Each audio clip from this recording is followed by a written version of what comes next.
मीठे बच्चे, तुम्हारा प्यार विनाशी शरीरों से नहीं होना चाहिए। एक विदेही से प्यार करो, देह को देखते हुए नहीं देखो। प्रश्न है, बुद्धि को स्वच्छ बनाने का पुरुषार्थ क्या है?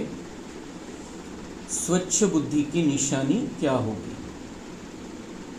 उत्तर, देही अभिमानी बनने से ही बुद्धि स्वच्छ बनती है। देही अभिमानी बनने से ही बुद्धि स्वच्छ बनती है।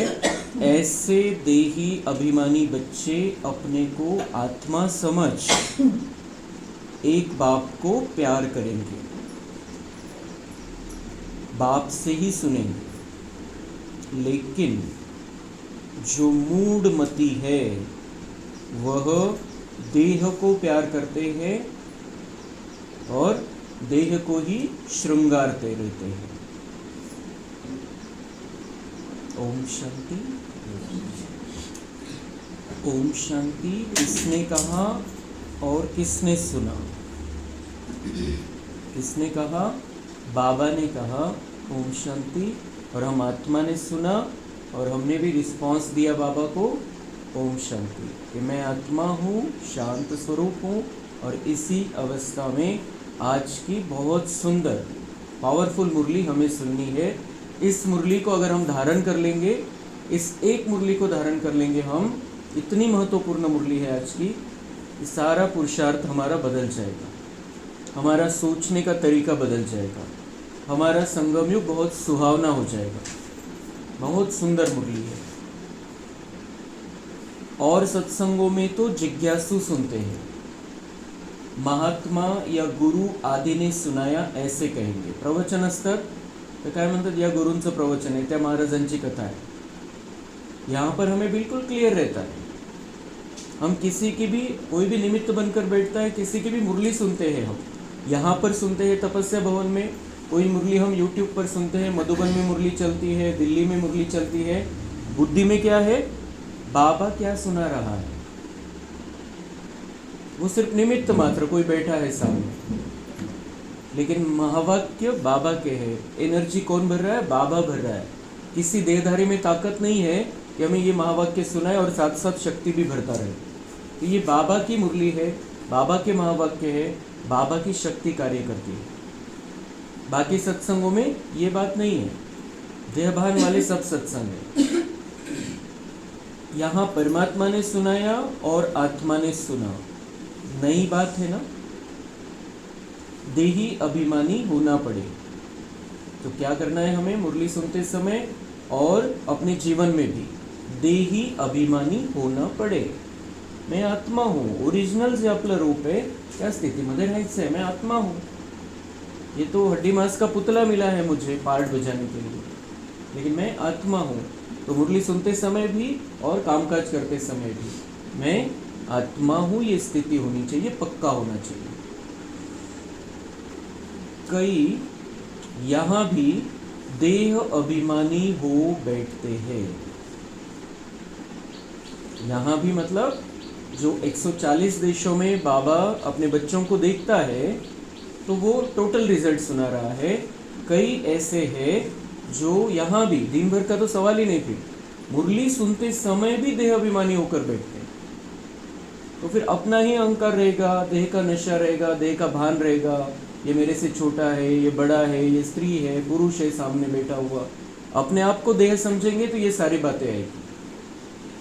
तो यहाँ जब हम मुरली सुन रहे हैं तब बिल्कुल क्लियर होना चाहिए, मैं आत्मा हूँ, मुझ आत्मा के कल्याण के लिए स्वयं भगवान कुछ अच्छी बातें सुना रहा है, सच्ची बातें सुना रहा है, जो मुझे राजा बना देगी।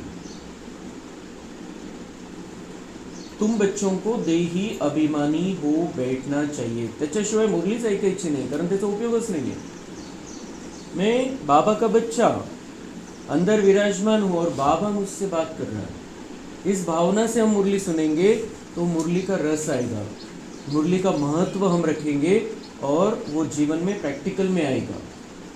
ये ध्यान में रहेगी बातें। जब देह अभिमान में रहते हैं तो बुद्धि इधर उधर भटकती है, तो फिर पॉइंट्स ध्यान में नहीं रहते मुरली के। मैं आत्मा इस शरीर में विराजमान हूँ। ये बहुत सुंदर शब्द है भक्ति मार्ग का, विराजमान है। तो मैं आत्मा इस शरीर में विराजमान हूँ, मतलब मैं अलग, आत्मा मैं अलग, शरीर अलग। मैं आत्मा इस शरीर में विराजमान हूँ। मैं शरीर नहीं हूँ, मैं आत्मा इस शरीर में विराजमान हूँ। अशरीरी बनण्यासाठी किती सुंदर महावाक्य। मैं आत्मा इस शरीर में विराजमान हूँ। शिव बाबा हमको समझाते हैं, यह बुद्धि में अच्छी तरह याद रहना चाहिए। मुझ आत्मा का कनेक्शन है परमात्मा के साथ, सीधा कनेक्शन, वाया वाया नहीं, किसी महाराज किसी गुरु की जरूरत नहीं है।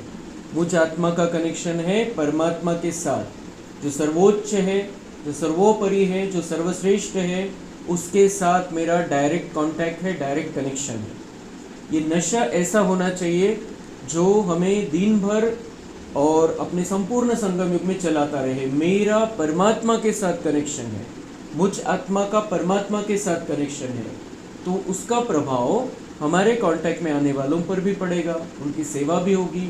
और ये बताना है सबको, मेरा उसके साथ नाता है, मेरा उसके साथ कनेक्शन है, मुझ आत्मा का परमात्मा से कनेक्शन है। बहुत हिम्मत रख के हमें ये सारी बातें अब सुनानी है। आता ते दिवस गेले ढिल्लेपणाचे, अभी अंतिम समय आ गया है, अंतिम समय के सारे नज़ारे सामने हैं। मैं जब तक दूसरों को बताऊंगा नहीं, सेवा नहीं करूंगा, मेरा भाग्य बन ही नहीं सकता है। मेरा भाग्य बनेगा स्वपुरुषार्थ से, अपने तेवढे आपल्यापुरतं जर केला तर काय बनेल, आपण जास्तीत जास्त साहुकारमध्ये येऊ, पण ती श्रेष्ठ लेवल, ती राजाईची लेवल नहीं रहना। इसलिए हमें ये बताना है, बताना स्टार्ट करना है, हिम्मत से बताना है, डायरेक्ट बताना है, फ़ोन कॉल से बताना है, वीडियो कॉल से बताना है, फिर व्हाट्सएप पर भेजना है संदेश, या डायरेक्ट किसी को पत्र भी भेज सकते हैं। लेकिन अब ये बताना चालू करना है, मुझ आत्मा का परमात्मा से कनेक्शन है, आप भी उसके बच्चे हो, आप भी उसके बन जाओ, डायरेक्ट उससे नाता जोड़ो और अपना वर्षा ले लो। परमात्मा आकर इस शरीर द्वारा सुनाते हैं, यह दलाल हो गया। ब्रह्मा बाबा भी कौन है? दलाल है, सर्वोच्च है इस मनुष्य सृष्टि का। लेकिन बाबा उसको भी क्या कह रहे हैं? मैं इसके शरीर में आकर ये सारी बातें सुनाता हूँ। तो ये जैसे कि दलाल हो गया, उसको दलाली मिल जाएगी।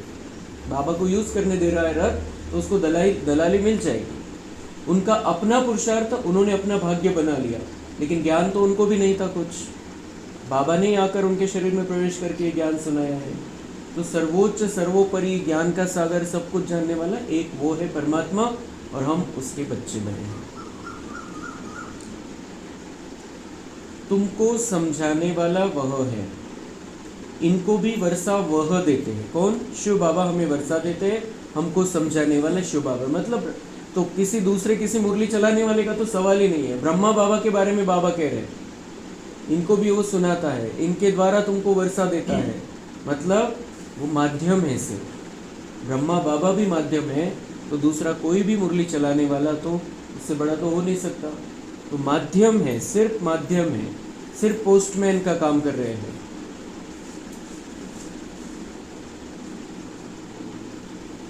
तो इनको भी वर्षा वह देते हैं, तो बुद्धि उस तरफ जानी चाहिए। अगर ब्रह्मा बाबा में भी बुद्धि नहीं रखनी है तो और किसी में नहीं रखनी है, सवाल ही नहीं।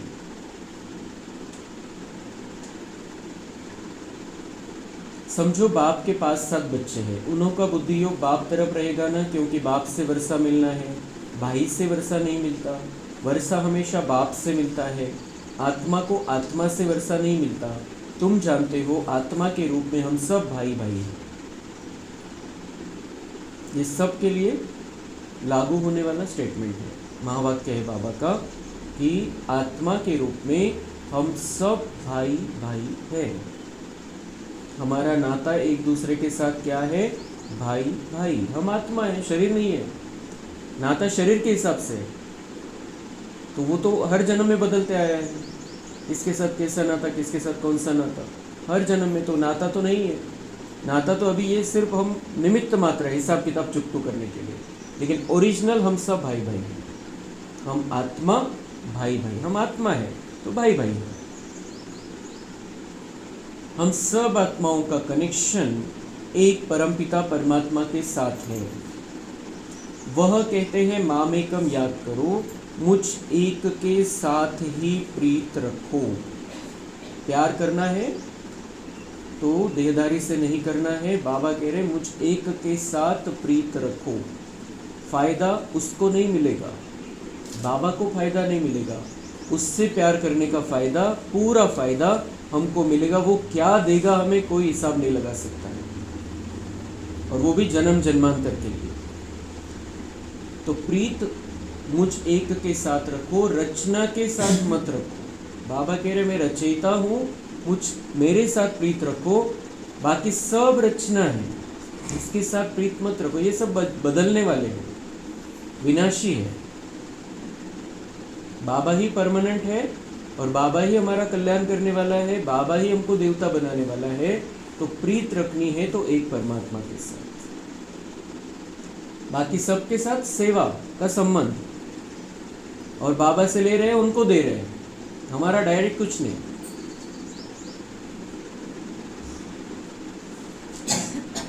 वह कहते हैं मामेकम याद करो, देही अभिमानी बनो, मेरे सिवाय और कोई देहधारी को याद करते हो तो इसको कहा जाता है देह अभिमान। बहुतों को प्रश्न रहता है देह अभिमान क्या है, पण मूळ काय त्याचं देह अभिमानाचं? बाबा के सिवाय किसी को याद करते तो देह अभिमान। किती सिंपल शब्दात बाबा सांगतो, दूसरे की याद आ रही तो आप देह अभिमान में हो। अगर किसी की याद आते ही बाबा याद आ रहा है तो देह अभिमान नहीं। सेवा के हिसाब से किसी की याद आती है और तुरंत बाबा याद आ जाता है, दोनों के बीच में बाबा आ जाता है तो देह अभिमान नहीं तो हम देह अभिमानी है।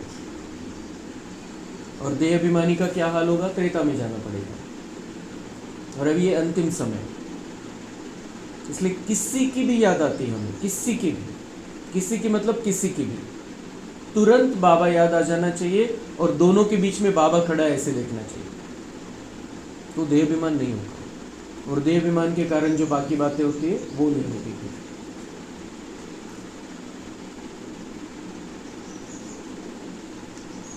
भल यह देहधारी तुम्हारे सामने है परंतु तुम इनको नहीं देखो।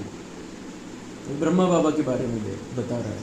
सर्वोच्च आत्मा, सर्व सुंदर आत्मा, सबसे इस सृष्टि की सबसे महान आत्मा, उसके बारे में भी बाबा क्या कह रहे हैं? ये तुम्हारे सामने लेकिन तुम इनको नहीं देखो। बुद्धि में याद उनकी रहनी चाहिए। मतलब अगर ब्रह्मा बाबा हमें याद आते हैं तो क्या याद आना चाहिए? बाबा के गुण क्या है, बाबा की विशेषताएं क्या है, बाबा कैसे श्रीमत पर चले, बाबा कैसे संपूर्ण बने, ये याद आना चाहिए, नाम रूप नहीं, देहभान नहीं। तो ब्रह्मा बाबा के बारे में जो सर्व सुंदर आत्मा है, 5000 वर्ष में ब्रह्मा बाबा जितना सुंदर कोई भी नहीं है, उनसे ब्यूटीफुल इस दुनिया में कोई भी नहीं है, क्योंकि उस श्री कृष्ण बनता है, श्री नारायण बनता है, और वो जो सुंदरता है उसकी तुलना किसी से भी नहीं हो सकती है। तो ऐसा होते हुए भी बाबा कह रहा है इसको भी मत देखो।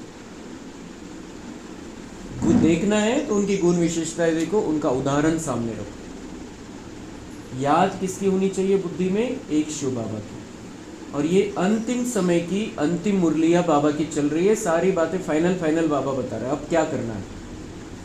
इतने दिन जो कुछ हुआ वो हुआ, अब क्या करना है? ये अंतिम समय की मुरलिया चल रही है बाबा की। भले ही हमने 5 वर्ष पहले ये मुरली सुनी होगी, लेकिन समझ में नहीं आता था उस समय इतना कुछ। आज जरूरत है इस मुरली की।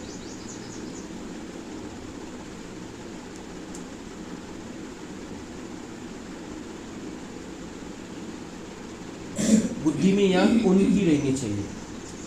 वह तो सिर्फ कहने मात्र भाई भाई कह देते हैं। अभी तुम जानते हो हम आत्मा है, परमपिता परमात्मा की संतान है। ते फक्त म्हणतात हिंदू मुस्लिम सिख ईसाई हम सब है भाई भाई, और भाई भाइयों का क्या हाल हो रहा है अभी देख रहे हैं, आपस में क्या चल रहा है। लेकिन हम जो बाबा के बच्चे हैं, हम इसका सत्य जानते हैं कि हम आत्मा परमात्मा की संतान है, एक पिता है हमारा। तो मतलब भाई भाई हो गए, सीधी सी बात है।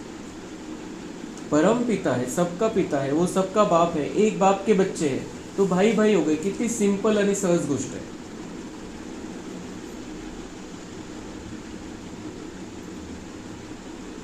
तो वर्षा परमात्मा बाप से मिलता है। वह बाप कहते हैं तुम्हारा लव मुझ एक के साथ होना चाहिए। पहले कहा प्रीत, किसी को प्रीत शब्द समझ में नहीं आया होगा इंग्लिश वालों को, तो बाबा कह रहे लव मेरे साथ होना चाहिए। अगर लव करना है तो मेरे साथ करो। मैं ही खुद आकर तुम आत्माओं को अपने साथ सगाई कराता हूं। सगाई कराता है, और हमारी सगाई हो गई है बाबा के साथ। एंगेज कर लिया है बाबा ने हमें भगवान के साथ। जो प्यार का सागर है उसके साथ सगाई हुई है। देहधारी क्या प्यार करेगा और क्या देगा? वो तो स्वार्थ वाला होता है, हमसे कुछ चाहिए इसलिए प्यार होता है। लेकिन बाबा का निस्वार्थ प्यार, और उस प्यार के सागर की एक बूंद के प्यासे थे हम जन्म जन्मांतर से, और वो प्यार का सागर पूरा का पूरा हमारा हो गया। तो ये देह का विषय नहीं है, आत्मा की परमात्मा से सगाई हुई है प्रीत के नाते से। प्रीत के हिसाब से बाबा कह रहा है, वो लव का जो रिश्ता है उस हिसाब से बाबा कह रहा है मैं खुद आकर तुम्हारी सगाई अपने साथ कराता हूँ। देहधारी से सगाई नहीं है। तुम्हारी सगाई किसके साथ नहीं है? अब सगाई भी और शादी भी किसके साथ नहीं? देहधारी से नहीं है। एक बाबा बीच में आ गया है अभी। और जो भी संबंध है वह देह के यहाँ के संबंध है। और जो भी संबंध है वो देह के यहाँ के संबंध है, यहाँ के संबंध है। 84 जन्मों में तो अलग अलग संबंध थे, अलग अलग आत्माएं थी हमारी। पति पत्नी पिता माता, अलग अलग संबंध थे अलग अलग आत्माओं के साथ। ये अभी के है, जस्ट अभी के। तो ये विनाशी रिश्ते हैं। एक परमात्मा के साथ हमारा परमानेंट रिश्ता है, और वो कौन है? प्यार का सागर है, शांति का सागर है। वो भर देता है। अगर हम उसके साथ जुड़े रहेंगे अभी अंतिम समय में 5000 वर्ष के लिए हमें भर देगा, शांति से, प्यार से, सुख से, आनंद से। और इसीलिए हम देख रहे हैं जो बाबा के बच्चे हैं, जो जिन्होंने बाबा को पहचान लिया है, उनके जीवन में स्थिरता आने लगती है, उनके जीवन में शांती आने लगती है, उनको अंदर से आनंद महसूस होने लगता है। जर आपण बाहेर बघितलं, बाहेरचं वातावरण जर बघितलं तर सगळे परेशान आहे, वरतून दाखवतात ते खुश आहे। बाहेरचे व्हायब्रेशन सुद्धा दुःखाचे, टेन्शनचे, काही ना काही त्यांना पाहिजे, लोभ आहे, लालच आहे, मोहामध्ये फसलेले कसे व्हायब्रेशन है। और बाबा हमें कैसे सतोगुणी वाइब्रेशन में रखता है। तो कैसे रहेंगे हम? जब हमारा प्यार का रिश्ता उसके साथ है।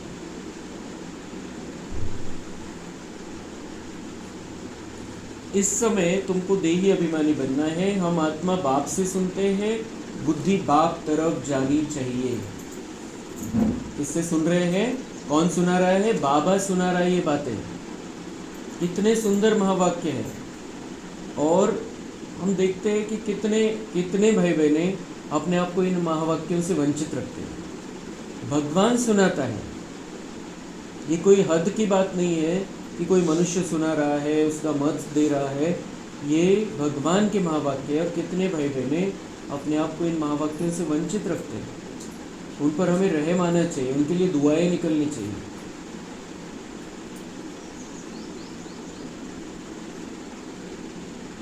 बाप इनके बाजू में बैठ हमको नॉलेज देते हैं। परमात्मा उनके भ्रुकुटी में, उनके बाजू में आकर बैठते थे और हमें ज्ञान देते थे। ये सारा ज्ञान हम जो भगवान ने ब्रह्मा के भ्रुकुटी में बैठ के दिया है, वो सब हम सुन रहे, हम तक पहुंच रहा है। उसने शरीर का लोन लिया हुआ है। आत्मा इस शरीर रूपी घर में आकर पार्ट बजाती है। आत्मा इस शरीर रूपी घर में आकर पार्ट बजाती है।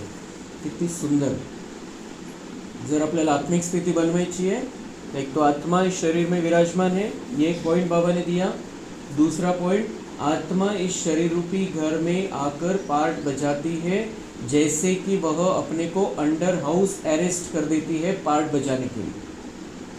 आत्मा वैसे स्वतंत्र है, पण स्वतःला बांधून घेतलेले, अंडर हाऊस अरेस्ट, स्वतःचं हे शरीर घर आणि त्या घरामध्ये स्वतःला ठेवून दिलेले। लॉक करून ठेवले, अंडर हाउस अरेस्ट। कितना सुंदर है कि मैं आत्मा अलग हूँ, शरीर अलग है, मैं अंदर बैठा हूँ पार्ट बजाने के लिए। तो मुझे पार्ट बजाना है, और मेरा पार्ट अभी कैसे है, संगम में हीरो पार्ट है। मुझे बहुत ऊंचा लेवल प्राप्त करना है, लक्ष्मी नारायण जैसा बनना है, राधा कृष्ण के साथ खेलना है। अंदर मैं आया हूँ, मैंने सारे पार्ट बजा लिया, अब मेरा पार्ट कौन सा है अंदर बैठकर, ये पक्का करना है बुद्धि में। है तो फ्री, अपने आप को अंडर हाउस अरेस्ट कर देती है पार्ट बजाने के लिए, है तो फ्री, आत्मा फ्री है, स्वतंत्र है, लेकिन बांध दिया है पार्ट में। परंतु इसमें प्रवेश कर अपने को इस घर में बंद कर पार्ट बजाती है। आत्मा ही एक शरीर छोड़ दूसरा लेती है, पार्ट बजाती है। इस समय जो जितना देही अभिमानी रहेंगे वह ऊंच पद पाएंगे। बाबा के शरीर में भी तुम्हारा प्यार नहीं होना चाहिए, रिंचक मात्र भी नहीं। ब्रह्मा बाबा इतनी अथक सेवाधारी था, हर सेकंड बच्चों के लिए था, लेकिन बाबा क्या कह रहे हैं, इसके शरीर में भी तुम्हारा प्यार नहीं होना चाहिए, रिंचक मात्र भी नहीं, किंचित सुद्धा नहीं, क्योंकि यहाँ अटकेंगे तो बुद्धि वहाँ नहीं रहेगी।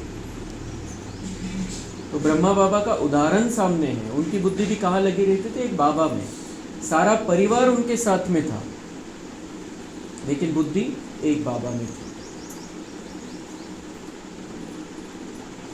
यह शरीर तो कोई काम का नहीं है, किस हिसाब से, दैहिक बातों के हिसाब से ये शरीर तो कोई काम का नहीं। ऐसे संगम युग का ये शरीर बहुत महत्वपूर्ण है।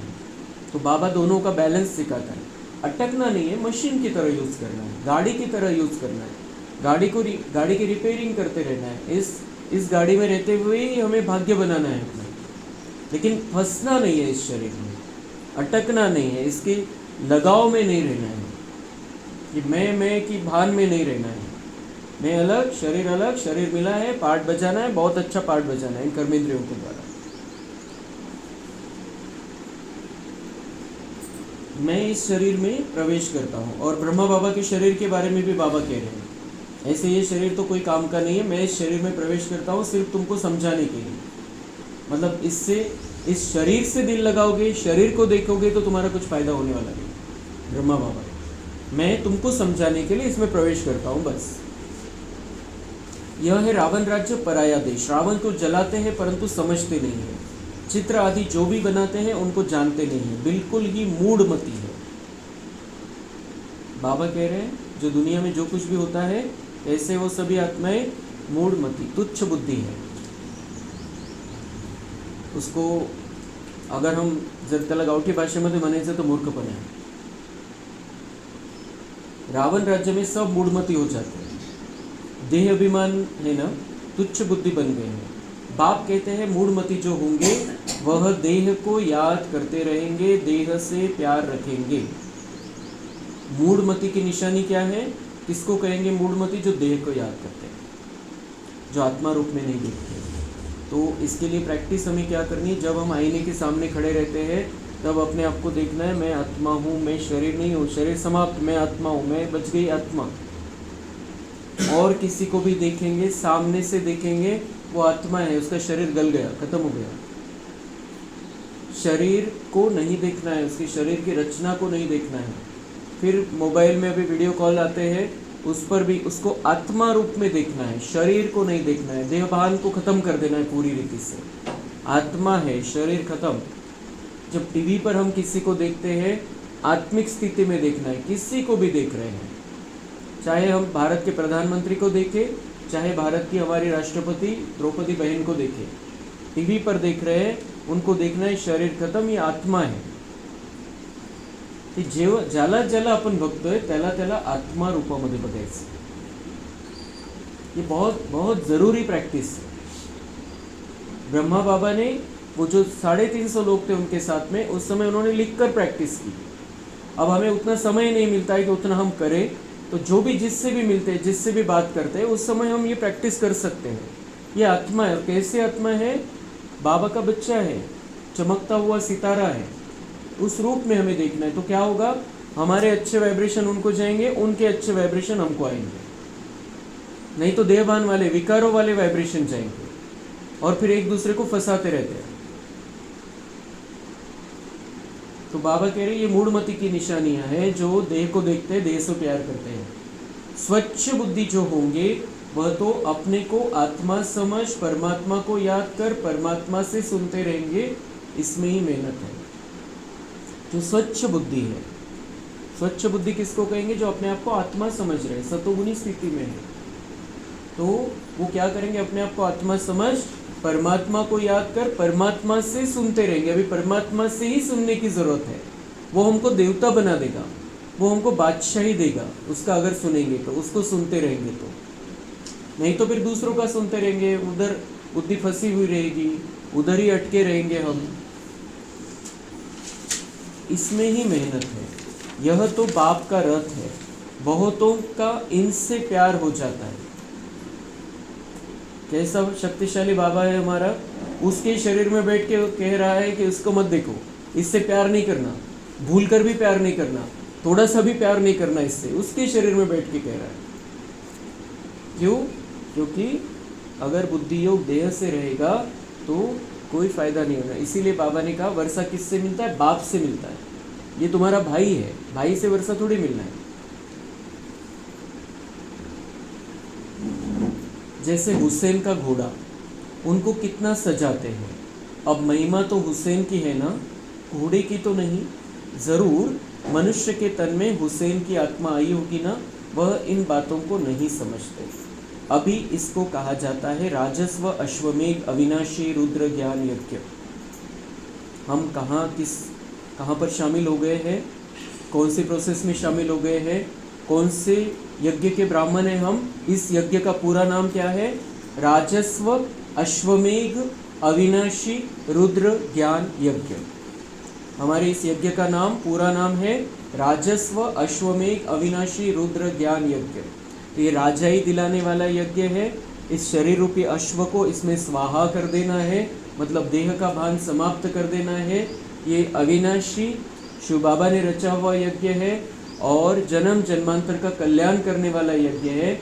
और किस आधार से करता है? ज्ञान के आधार से। इसलिए इसका पूरा नाम है राजस्व अश्वमेघ अविनाशी रुद्र ज्ञान यज्ञ। यह अश्व नाम सुनकर उन्होंने फिर घोड़ा समझ लिया। उन्होंने क्या बताया? घोड़े को स्वाहा करना है। फिर हुसैन का घोड़ा कहा, तो वो हसीन मुसाफिर इस घोड़े मतलब शरीर में आकर बैठता है। उसकी वो कहानी, हुसैन का घोड़ा। तो हुसैन मतलब हसीन बनाने वाला बाबा, वो आता है इस शरीर रूपी घोड़े में बैठता है और हमको तैयार करता है। तो अश्व नाम सुनकर उन्होंने फिर घोड़ा समझ लिया है, उनको स्वाहा करते हैं। यह सब कहानियां हैं भक्ति मार्ग की। अभी तुमको हसीन बनाने वाला मुसाफिर तो यह है ना, मुसाफिर है बाबा, मुसाफिरी पर आया है, परमधाम घर से यहाँ पर आया है। हम क्यों आया है? हमको हसीन बनाने के लिए, हमको फिर से सुंदर बनाने के लिए। आत्मा की सुंदरता समाप्त हो गई थी, वे फिर से सुंदर बनाने के लिए बाबा आया है। अभी तुम जानते हो हम पहले गोरे थे फिर सावरे बने हैं। किससे बात कर रहा है बाबा? आत्मा से। आत्मा पहले सावरी थी, अब गोरी बनी। पहले गोरी थी सतयुग में, फिर अभी सावरी बन गई थी, अभी फिर से हम गोरे बन रहे हैं। मतलब आत्मा को सुंदर बना रहा है बाबा फिर से। जो विकारों की कालीमा आ गई थी उसको धोता जा रहा है।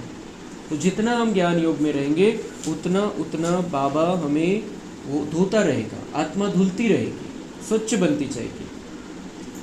जो भी आत्माएं पहले पहले आती है तो पहले सतो प्रधान है, फिर सतो रजो तमो में आती है। जो पहले नीचे उतरते परमधाम से उनकी स्थिति बहुत अच्छी रहती है। सतो प्रधान 7 गुणों से संपन्न, फिर चार्जिंग कम होती जाती है, तो सतो रजो तमो में आती है। बाप आकर सबको हसीन यानी सुंदर बना देते हैं। फिर अंत में बाबा आता है और सबको फिर पहले जैसा बना देता है, सुंदर। जो भी धर्म स्थापन अर्थ आते हैं वह सब हसीन आत्माएं होती है, बाद में काम चिता पर बैठ काली हो जाती है। जो भी धर्म स्थापना अर्थ आते हैं वो भी बाबा कह रहे वो हसीन आत्माएं हैं, सुंदर आत्माएं हैं, श्रेष्ठ आत्माएं हैं। लेकिन बाद में क्या होता है? देवान में आती है, काम विकार में चली जाती है। तो वो जो धर्म स्थापक की आत्माएं हैं वो भी पतित बनती जाती है। शुरुआत कहाँ से? देहभान, फिर काम विकार, फिर क्रोध, लोभ, मोह, अहंकार। ये धर्म स्थापक की आत्माएं भी नीचे आती जाती है, तमो प्रधानता में आती जाती है। जिनकी पूजा मंदिरों में हो रही है, जिनको सब कुछ मान लिया गया है, बाबा कह रहे वो पहले सुंदर होती है, फिर देहभान में आती है कुछ काल के बाद, और फिर क्या हो जाती? तमो प्रधान हो जाती है। तो उनकी आज अभी भी उनको बड़ा मान रहे हैं, श्रेष्ठ मान रहे हैं, लेकिन बाबा वो सच्चाई बता रहा है कि उनको भी नीचे उतरना ही है। फिर मैं आकर धर्म स्थापकों सहित, श्री कृष्ण राधा सहित, राम सीता सहित सबको फिर से सुंदर बनाता हूँ। ये मेरा पार्ट है। पहले सुंदर, फिर शाम बनती है, मतलब सावली बनती है और फिर काली बनती है। यह नंबर 1 में पहले आते हैं तो सबसे जास्ती सुंदर बनते हैं। कौन? ये ब्रह्मा बाबा की आत्मा नंबर 1 में आती है तो सबसे जास्ती सुंदर। इन लक्ष्मी नारायण जैसा नेचुरल सुंदर तो कोई हो न सके। नेचुरल सुंदर, बहुत अटेंशन देना इस बात पर की नॅचरल सुंदर, नैसर्गिकरित्या सुंदर येते. कुठल्याही प्रकारची सुंदरतेसाठी काही करायची त्यांना आवश्यकता नाही आहे. आणि सगळ्यात सुंदर, सगळ्यात ब्युटिफुल जर कोणी असेल 5000 वर्षामध्ये ते ही लक्ष्मीनारायणची जोड़ी है. क्यों? क्योंकि आत्मा बहुत सुंदर बन गई अपने पुरुषार्थ से. यह ज्ञान की बात है. भल क्रिश्चियन लोग भारतवासियों से सुंदर गोरे हैं क्योंकि उस तरफ के रहने वाले हैं, परंतु सतयुग में तो नेचुरल ब्यूटी है. तो फक्त गोरस नहीं, कहीं सुंदरता नहीं. अगर हम लक्ष्मी नारायण का चेहरा देखेंगे कितना सुंदर है, और इससे भी कहीं ज़्यादा सुंदर एक्चुअल में है. ये चित्र है. तो लेकिन बाबा कह रहे हैं कि वो उधर के गोरे हैं. क्यों गोरे रहते हैं? वो थंड प्रदेशात राहतात म्हणून गोरे. आपण म्हणतो उन्हात काळा झाला, तो तिकडे थंडी आहे म्हणून तिकडचे लोक गोरे असतात जास्त. तो ये बाबा शरीर की बात नहीं करता है. बाबा कह रहा है आत्मा की बात है. आत्मा को मैं सुंदर बनाने आया हूँ. तो सतयुग में तो नेचुरल ब्यूटी है. क्यों? क्योंकि आत्मा सुंदर है. आत्मा और शरीर दोनों सुंदर है. इस समय सब पतित सावरे हैं, फिर बाप आकर सबको सुंदर बनाते हैं. पहले सतो प्रधान पवित्र होते हैं, फिर उतरते उतरते काम चिता पर बैठ काले हो जाते हैं. अब बाप आया है सभी आत्माओं को पवित्र बनाने. बाप को याद करने से ही तुम पावन बन जाएंगे. तो याद करना है एक को. देहधारी से प्रीत नहीं रखनी है. बुद्धि में यह रहे कि हम एक बाप के हैं, वही सब कुछ है. इन आँखों से देखने वाले जो भी हैं वह सब विनाश हो जाएंगे. यह आँखें भी खत्म हो जाएंगी. बाबा कह रहे हैं कि ये सब जो इन आँखों से आप देखते हो सब खत्म होने वाले हैं, और जिन आँखों से देखते हो ये आँखें भी खत्म होने वाली. तो क्यों दिल लगाते हो? क्यों फंसते हो? क्यों लगाव में आते हो? सब कुछ खत्म होने वाला है. और पहले तो ठीक था, 100 वर्ष पहले, 200 वर्ष पहले जब हम आत्माओं से डायरेक्ट संबंध रखते थे, ज्ञान नहीं था. लेकिन अभी तो घर जाना है वापस. अभी परमधाम जाना है. अभी मुक्त होके, स्वतंत्र होके, हमने अपने आप को बांध लिया था यहाँ पर. स्वतंत्र होकर परमधाम जाना है. ऐसे भी जाना है, वैसे भी जाना है. तो क्यों ना हम अपनी मर्जी से सभी संबंधों से किनारा करके एक बाप से संबंध जोड़कर क्यों ना हम आराम से जाए, हल्के होकर जाए, सभी संबंधों का बोझ छोड़कर चले जाए, मोह को छोड़कर चले जाए. और वो इसकी बहुत काल की प्रैक्टिस जो करेंगे, बाबा ने कल ही बताया, जिनकी बहुत काल की प्रैक्टिस होगी उनको ही मैं सतयुग में लेकर जाऊंगा. सीधी सी बात है. इसलिए ऐसे नहीं कि अंत में सब कुछ छोड़ना है. अभी तो अंत आ ही गया है, काही जास्त उशीर नहीं है.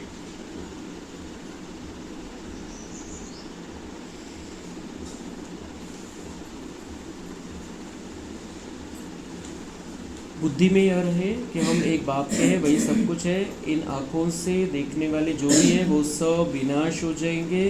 ये आँखें भी खत्म हो जाएगी. परमपिता परमात्मा को तो त्रिनेत्री कहा जाता है. उनको ज्ञान का तीसरा नेत्र है. त्रिनेत्री, त्रिकालदर्शी, त्रिलोकीनाथ, यह टाइटल उनको मिले हैं. अभी तुमको तीनों लोकों का ज्ञान है, फिर यह गुम हो जाता है. जिसमें ज्ञान है वही आकर देते हैं. तुमको बाप 84 जन्मों का ज्ञान सुनाते हैं. हमको अभी बाबा ज्ञान दे रहा है, फिर ये ज्ञान गुम हो जाएगा क्योंकि सतयुग में ज़रूरत नहीं है. नहीं तो सतयुग में टेंशन आ जाएगा हमको कि ऐसा होने वाला है कलयुग में.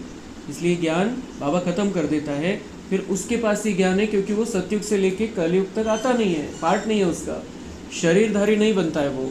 इसलिए बाबा कह रहे हैं जिसके पास ज्ञान है वही आकर फिर से तुम्हें ज्ञान देता है। तो ये सीधी सी बात है, इसलिए किसी को पता नहीं चला, कोई इस दुनिया के रहस्य को जान नहीं पाया।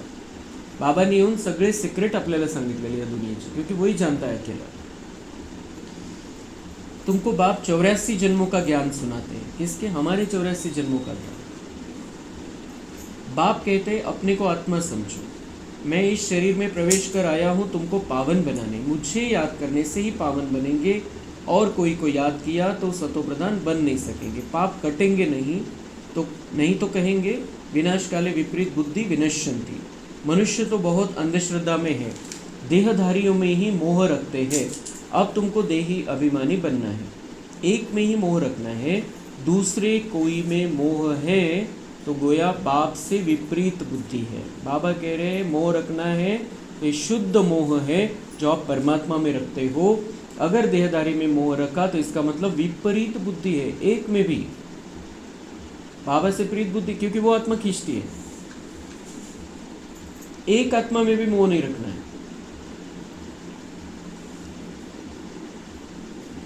बाप कितना समझाते हैं, मुझ बाप को ही याद करो, इसमें ही मेहनत है। तुम कहते भी हो हम पतितों को आकर पावन बनाओ, बाप ही पावन बनाते हैं।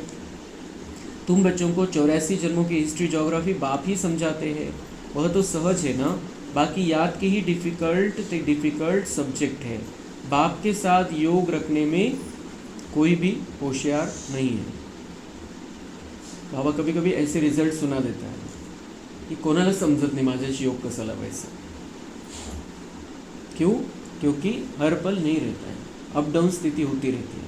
इसलिए बाबा कह रहे हैं कोई भी योग में इतना होशियार नहीं है, डिफ़िकल्ट सब्जेक्ट है, क्योंकि बुद्धि इधर उधर भटकती रहती है, इसमें उसमें, कुछ बातों में, कोई परिस्थिति में, किसी वस्तु में। तो बाबा कह रहे हैं कि होशियार नहीं। होशियार मतलब क्या? सब कुछ कर रहे हैं लेकिन अंडरग्राउंड रहते हुए, अंतर्मुखी रहते हुए, और बैकग्राउंड में बाबा की याद चल रही है। जसं बॅकग्राऊंड असतं, कोणताही व्हिडिओ किंवा कोणतंही नाटक असेल तर मागे बॅकग्राऊंड काय ठेवायचं हे ठरवतात। तो ऐसे हम कामकाज सब कुछ कर रहे हैं, सब कुछ करना है, लेकिन बैकग्राउंड में बाबा की याद बनी रहनी चाहिए, बाबा साथ में रहना चाहिए। और फिर बैठकर भी योग करना ज़रूरी है। बाबा कह रहे हैं कि योग में भी होशियार बनना है। जो बच्चे याद में होशियार नहीं वह जैसे पंडित है जो रट लिया है, बस सुनाते रहते। याद में होशियार बनना है। बाबा ये महत्व बता रहा है कि याद, योग की कितनी ज़रूरत है। ज्ञान में भल कितने भी होशियार हो, याद में नहीं रहते तो वह पंडित है। बाबा कह रहे ज्ञान में कितने भी होशियार, किसी भी प्रश्न का जवाब आपके पास है, बहुत अच्छा मुरली सुनाते हैं, लेकिन याद में नहीं रहते तो वो पंडिताई होगी, रटा हुआ है बताते रहते हैं। बाबा पंडित की एक कहानी सुनाते हैं ना, जिसको सुनाया वह तो परमात्मा को याद कर पार हो गया। पंडित का दृष्टांत भी तुम्हारे लिए, उसको जिसको सुनाया पंडित, वो कहानी बताते हैं उसमें कि वो पंडित ने सुनाया, उसने सुना और वो पार हो गया, उसने नदी क्रॉस कर ली, लेकिन पंडित डूब गया क्योंकि उसको वो था ही नहीं, भगवान से प्यार ही नहीं था और उसकी गहराई में गया ही नहीं था, सिर्फ रट लिया था और समझाता रहता था लोगों को। तो वो कहानी बाबा कह रहे हैं ये तुम्हारे लिए दृष्टांत है। वो कहानी उन्होंने बनाई, लेकिन आपको क्या करना है, ज्ञान के साथ साथ योग से पावर लेनी है तो ज्ञान में चल सकेंगे। मुरली समझ रही है, मुरली समझा रहे हैं, लेकिन योग रहना बहुत ज़रूरी है, कनेक्शन है, तो हम भी वैसे रहेंगे, उस स्थिति में रहेंगे। बाप को तुम याद करो तो पार हो जाएंगे, सिर्फ मुरली में तीखे होंगे तो पार जा नहीं सकेंगे। याद के सिवाय विकर्म विनाश नहीं होंगे। अगर याद नहीं है तो विकर्म विनाश, याद के लिए ज्ञान ज़रूरी है, मुरली ज़रूरी है, लेकिन मुरली के आधार से योग ज़रूरी है। योग नहीं है तो बाबा कह रहे विकर्म विनाश कैसे होंगे। ये सब दृष्टांत बनाए, बाप बैठ यथार्थ रीति समझाते हैं। उनको निश्चय बैठ गया, एक ही बात पकड़ ली कि परमात्मा को याद करने से पार हो जाएंगे। सिर्फ ज्ञान होगा, योग नहीं तो ऊंच पद पा नहीं सकेंगे, ऊंच पद पा नहीं सकेंगे। ये क्यों बाबा सारी बातें सुनाता है? ऊंचा पद लेना है, बहुत बड़ा भाग्य बनाना है, हमें श्रेष्ठ भाग्य प्राप्त करना है। इसके लिए बाबा कह रहा है कि अगर सिर्फ ज्ञान है लेकिन योग में नहीं है तो ऊंचा पद नहीं मिलेगा। आएंगे भले, क्योंकि ज्ञान का बीज डाल रहे हैं अपने अंदर, और ये अविनाशी बीज होता है, इसलिए आएंगे ज़रूर। और वहाँ पर ज़रूरत सबकी है, प्रजा भी चाहिए, प्रजा के नौकर चाकर भी चाहिए, तो आएंगे ज़रूर।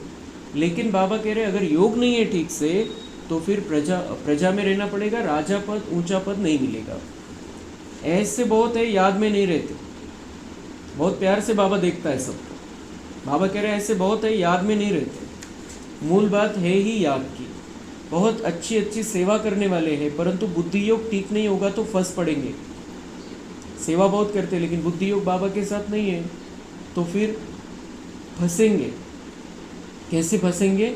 माया फंसा देगी, नाम मान शान में। योग वाला कभी देह अभिमान में नहीं फंसेगा, अशुद्ध संकल्प नहीं आएंगे, याद में कच्चा होगा तो तूफान आएंगे। योग से कर्मेंद्रिया एकदम वश हो जाती है। बाप राइट और रॉन्ग को समझने की बुद्धि भी देते हैं। औरों की देह तरफ बुद्धि जाने से विपरीत बुद्धि विनश्यंती हो जाएंगे। ज्ञान अलग है, योग अलग है। योग से हेल्थ, ज्ञान से वेल्थ मिलती है।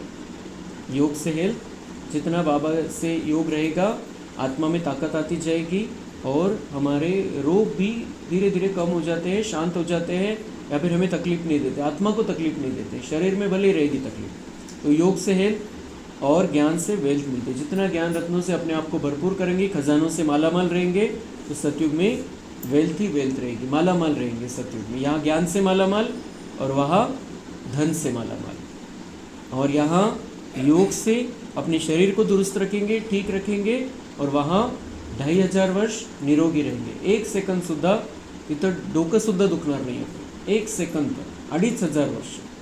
तो क्या आधार हुआ उसका? योग से हेल्थ और ज्ञान से वेल्थ मिलती है। योग से शरीर की आयु बढ़ती है, योग से शरीर की आयु बढ़ती है।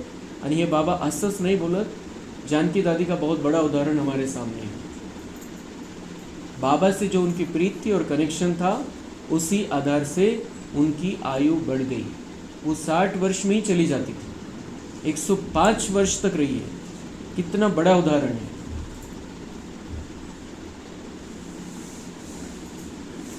आत्मा तो छोटी बड़ी होती नहीं।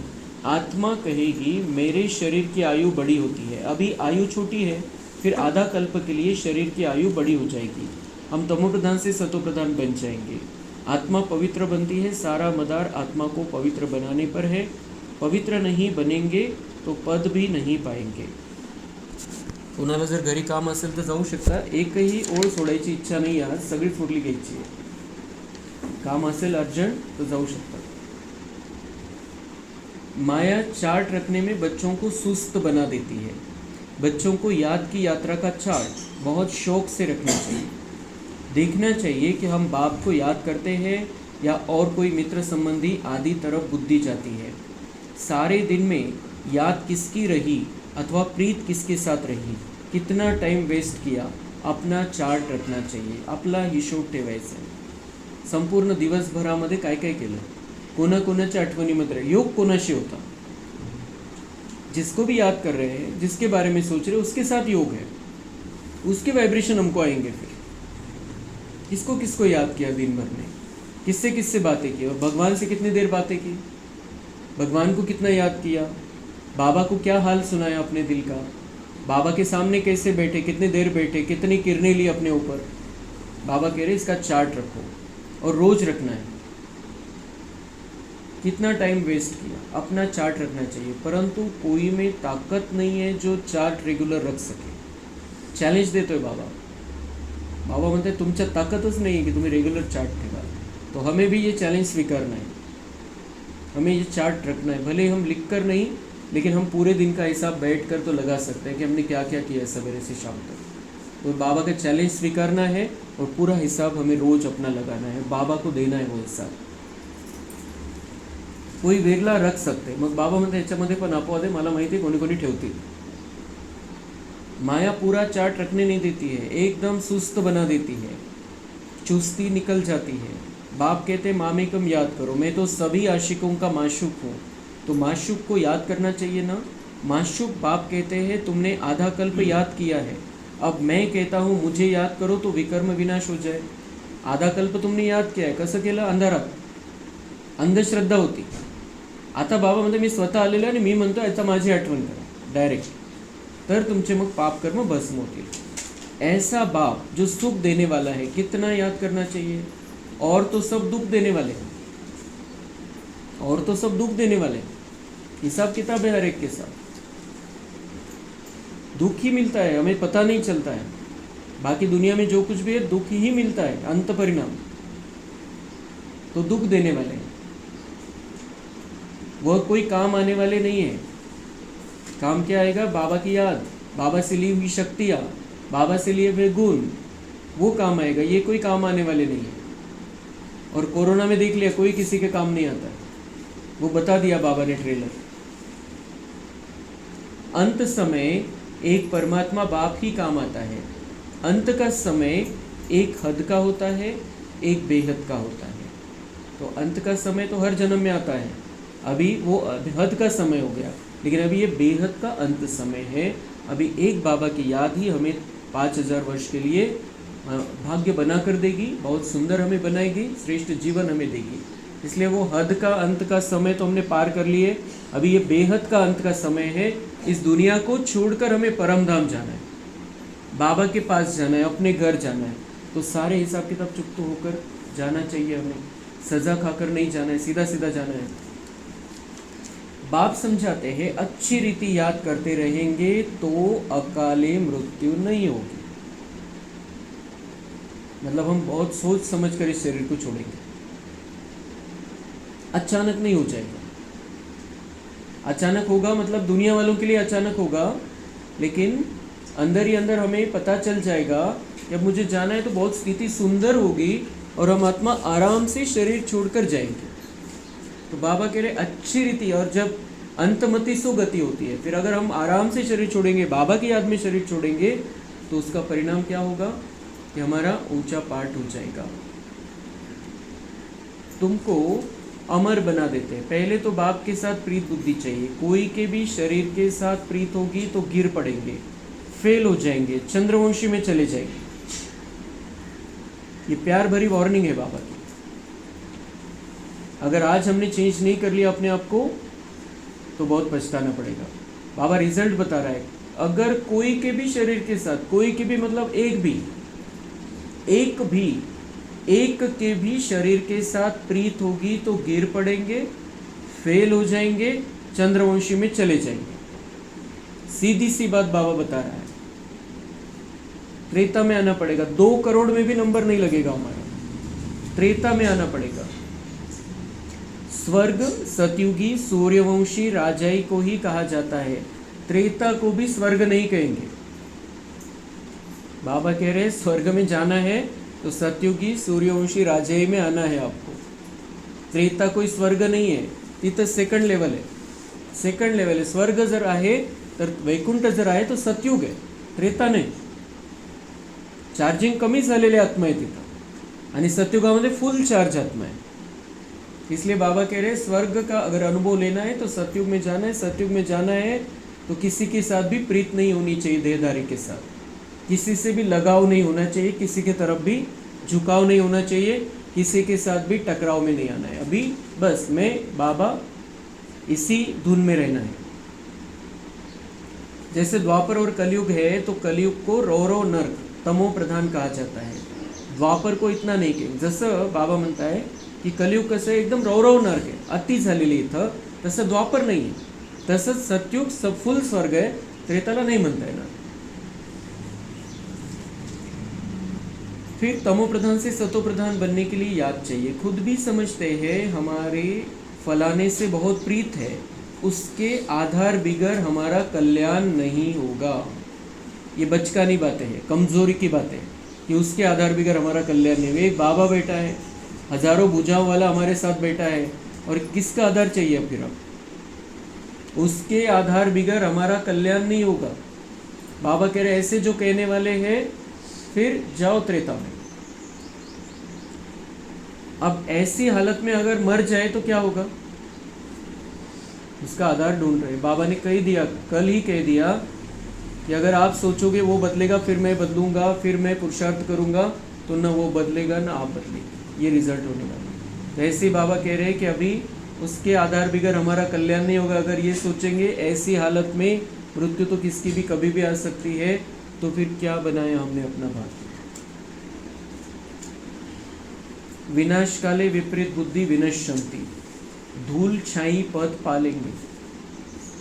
विपरीत बुद्धि थी, बाबा से प्रीत नहीं, उस देहधारी के आधार पर लटके थे, तो क्या हो गया, विपरीत बुद्धि विनश्यन्ति, धूल छाई पद पालेंगे, मतलब बिल्कुल नीचे की लेवल। मतलब एक से प्रीत और रिजल्ट कितनी खराब कि दास दासी बनना है, और उस एक से प्रीत परम धाम वाले परमात्मा से प्रीत तो राजा बना देगा, और यहाँ वाले किसी से प्रीत तो बिल्कुल नीचे गिरा देगा। कितनी मोटा अंतर है। तो इन सारी बातों को हमें बुद्धि में रखना है, अपने आप को समझाना पड़ता है, सिर्फ सुनकर नहीं होता है, अपने आप को उस आधार से समझाना है बाबा ने क्या बताया। अब आ गए बाबा आज के कलयुगी माहौल पर। आजकल दुनिया में फैशन की भी बहुत बड़ी मुसीबत है। भगवान कह रहे हैं ये मुसीबत है, फैशन वाली दुनिया हो गई है। यही सबसे बड़ी जड़ है जो हम घटनाएं सुनते हैं, देखते हैं। और जो प्रीत लगाने की बातें बाबा ने आज कही है, तो बाबा उस पर आए। प्रीत क्यों होती है एक दूसरे के साथ, यहाँ पर देह के साथ प्रीत क्यों होती है, फैशनेबल रहते हैं। तो यही सबसे बड़ी मुसीबत है, प्रॉब्लम सबसे बड़ा यहाँ पर है, देहभान का प्रॉब्लम। कलयुग के अंतिम समय का ये माया का दाव है, फैशनेबल रहना। तो सबसे बड़ी मुसीबत है। अपने पर आशिक करने के लिए शरीर को कितना टिप टॉप करते हैं।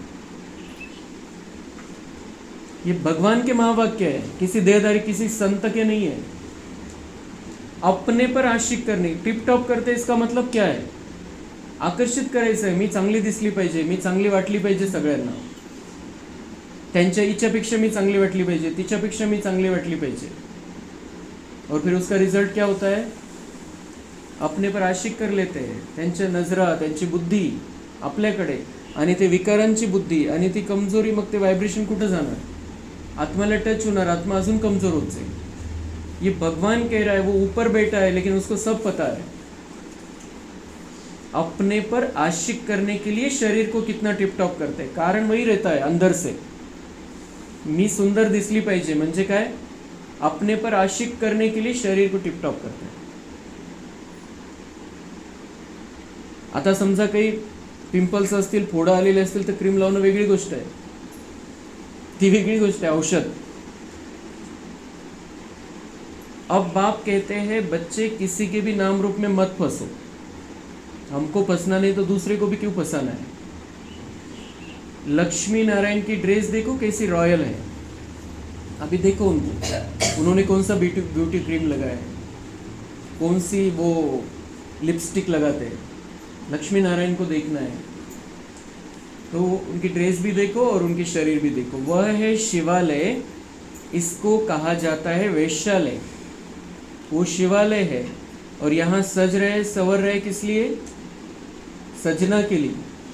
कौन सा साजन? यहाँ का देहधारी। तो ये क्या है? बाबा कह रहे कहाँ आप मेकअप कर रहे हो? वैश्यालय में।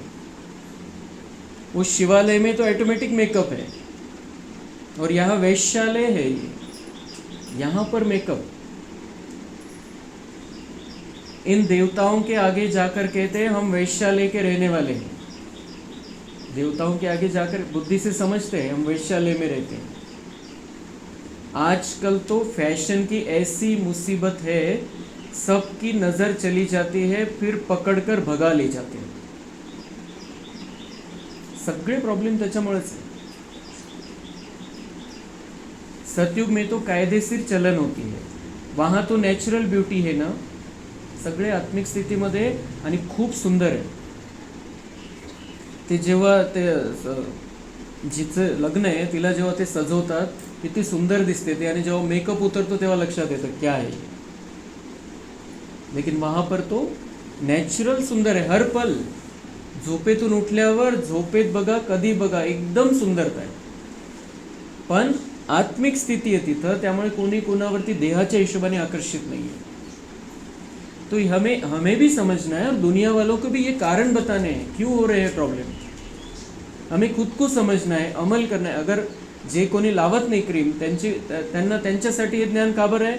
दुसऱ्यांना समजून सांगा तुम्ही हे कि क्यों क्या हो रहा है, ये क्यों हो रहा है दुनिया में. ये जो घटनाएं हम सुनते देखते हैं उसके पीछे ऐसे नहीं कि वो खुद जिम्मेदार नहीं, खुद भी जिम्मेदार होते. 50% तो चूक आपली असते कि वो सजाते हैं, संवारते हैं, फैशन में रहते हैं. भगवान कारण बता रहा है, दुनिया वालों को समझ में नहीं आ रही है कारण. वहाँ तो नेचुरल ब्यूटी है ना, अंधश्रद्धा की बात नहीं. यहाँ तो देखने से दिल लग जाती है तो फिर और धर्म वाले से भी शादी कर लेते हैं. देखने से दिल लग जाती है. देखने से और कहाँ देखते? चेहरा. और चेहरे पे क्या है? मेकअप. कितनी कैसी कैसी क्रीम्स लगाते हैं, 300 400 500 1000 में भी आई तो चलती हमको क्रीम, क्योंकि सुंदर दिखना है, सुंदर बनना है. तो उसका परिणाम, और फिर शादी कर लेते हैं दूसरे धर्म वाले से. आपण बघतो की कशा बातम्या येतात की जबरदस्ती फसवलं जातं, आकर्षित करतात, लग्न करतात, नंतर पस्तावतात. फिर न यहाँ के रहे न वहाँ के रहे. अभी तुम्हारी है ईश्वरीय बुद्धि, पत्थर बुद्धि से पारस बुद्धि बाप के सिवाय कोई बना न सके, वह है ही रावण संप्रदाय. तुम अभी राम संप्रदाय बने हो. पांडव और कौरव एक ही संप्रदाय के थे, बाकी यादव है यूरोपवासी. गीता से कोई भी नहीं समझते कि यादव यूरोपवासी है, वह तो यादव संप्रदाय भी यहाँ कह देते हैं. बाप बैठ समझाते हैं यादव है यूरोपवासी जिन्होंने अपने विनाश के लिए यह मुसल आदि बनाए हैं. तो यादव है यूरोपवासी जिन्होंने अपने विनाश के लिए त्यांनी ते मिसाइल्स बॉम्ब सगळे बनवलेले. आता भारताची पण तयारी चाललेली, पण भारताची तयारी कशी आहे कि अभी हमारे प्रधानमंत्री ने क्या कहा, वो धमकी भरे शब्द है. अभी तो वो कुछ ना कुछ करेंगे, वो बात अलग है, लेकिन हम युद्ध में, ऐसा बड़ा युद्ध में हम शामिल नहीं होने वाले हैं. उन्होंने कहा कि जो उनके पास बम है वो धमकियाँ देते हैं अगर दूसरे देश वाले, तो हमने भी दिवाली के लिए थोड़ी रखे बम, हम भी बम फोड़ेंगे. लेकिन वो हम ज़्यादा इसमें नहीं आने वाले. थोड़ा कुछ तो होने वाला है अभी, लेकिन बहुत ज़्यादा हम युद्ध में नहीं है. लेकिन यहाँ पर रक्त की नदियाँ बहने वाली, हिंदू मुस्लिम का जो होने वाला है उसका सब कुछ तैयारी अभी चल रही है. लेकिन वहाँ उधर का जो विनाश होगा वो मिसाइल्स से और बॉम्ब से होगा और 5 तत्वों से होगा. मतलब सारा बाबा ये सब कुछ घेर लिया बाबा ने इस मुरली में. तो परमात्मा ही आकर स्वर्ग की स्थापना करते हैं. शास्त्रों में तो दिखाया है पांडव गल मरे, फिर क्या हुआ? कुछ भी समझ नहीं. पत्थर बुद्धि है ना. ड्रामा के राज को जरा भी कोई जानते ही नहीं है. बाबा के पास बच्चे आते हैं और बाबा आ गए फिर वापस. बाबा के पास बच्चे आते हैं, कहता हूँ भल जेवर आदि पहनो. कहते हैं बाबा यहाँ जेवर शोभते कहाँ हैं? पतित आत्मा पतित शरीर को जेवर क्या शोभेंगे? पतित आत्मा है, पतित शरीर है, कितना भी जेवर बाबा कह रहे किती दागदागिने करा, शेवटी आत्मा तो पतित है, शरीर पण पतित है. तो कौन से दागिने? अभी वो वहाँ पर तो बहुत सुंदर मिलने वाले हैं. यहाँ हम त्याग कर सकते हैं, उतनी हिम्मत चाहिए. कहते हैं बाबा यहाँ जेवर शोभते कहाँ है? कुछ आत्माएं बाबा को ऐसे कहती है यहाँ नहीं शोभते, तो त्याग कर देते हैं. और हम देखते हैं सभी दीदियों ने ये त्याग ही कर दिया है, कोई जेवर नहीं पहनता है. लेकिन कैसी दीदियाँ है, कैसे वो पवित्रता की सुंदरता है. तो बाबा हमें ये सिखाता है कि अंदर से पवित्र बनो, अंदर से सुंदर बनो, और वो जो निखार होगा, वो जो रूहानियत रहेगी वो सबको खींच लेगी. और कैसे खींचेगी? आपके तरफ खींचेगी, लेकिन आप उनको बाबा की तरफ लेकर जाओगे. वो आपको देखकर बाबा को याद करेंगे. लेकिन अगर शरीर को सुंदर बनाया है तो हमें देखकर फिर उनके वाइब्रेशन हमको आएंगे. इसलिए बहुत सावधानी की ज़रूरत है. अंतिम समय है, इसलिए ये बाबा ने ये पॉइंट लिया है मुरली में. अभी जो भी शरीर को सजाने वाली चीज़ें हैं उनसे हमें अपने आप को दूर रखना है. भले वो शरीर आत्मा जैसे सुंदर बनती जाती है, चेहरे पर चमक आती जाती है, वो अलग चीज़ है, वो रूहानियत है, उसमें विकार की दृष्टि किसी की नहीं जाएगी. लेकिन मेकअप है, हम देहभान में है, तो उनकी ज़रूर वैसी दृष्टि जाएगी.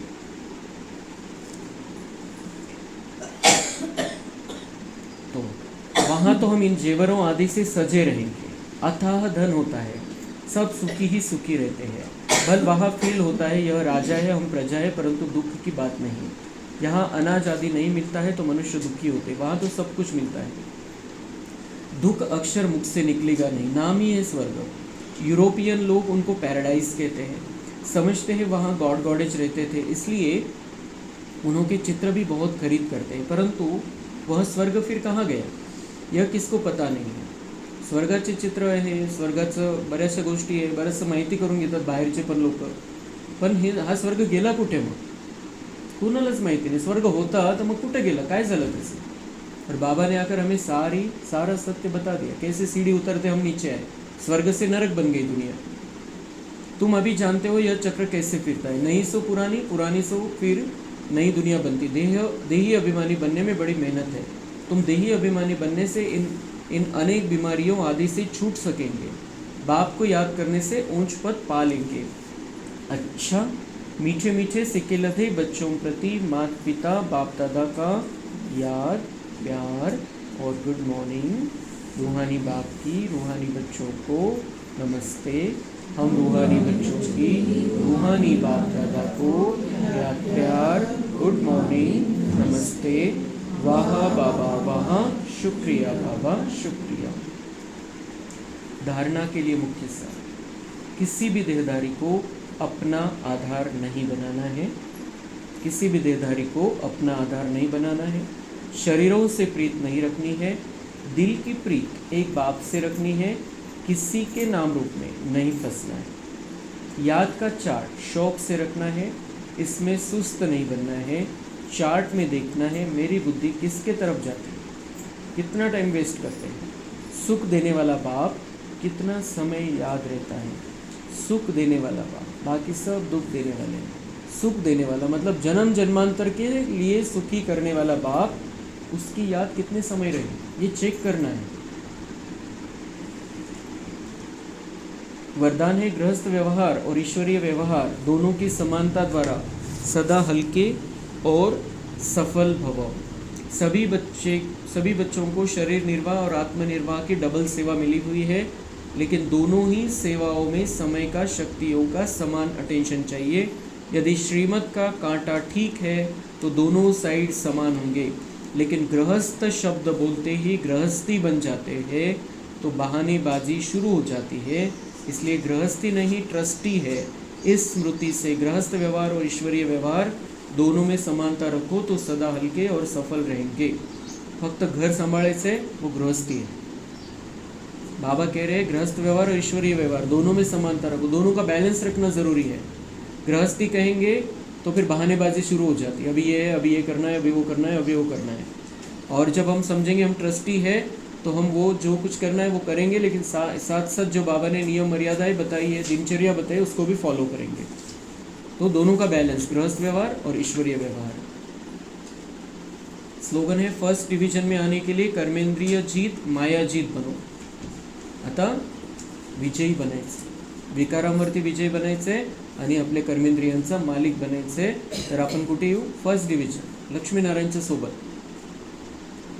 अव्यक्त इशारे, कंबाइंड रूप की स्मृति से सदा विजयी बनो। आपके शिव शक्ति के कंबाइंड रूप का यादगार सदा पूजा जाता है। शक्ति शिव से अलग नहीं, शिव शक्ति से अलग नहीं, ऐसे कंबाइंड रूप में रहो। इसी स्वरूप को ही सहज योगी कहा जाता है। योग लगाने वाले नहीं, लेकिन सदा कंबाइंड अर्थात साथ रहने वाले। जो वायदा है कि साथ रहेंगे, साथ जिएंगे, साथ चलेंगे, यह वायदा पक्का याद रखो। तो ये ब्यूटी पार्लर में रहने जैसा है।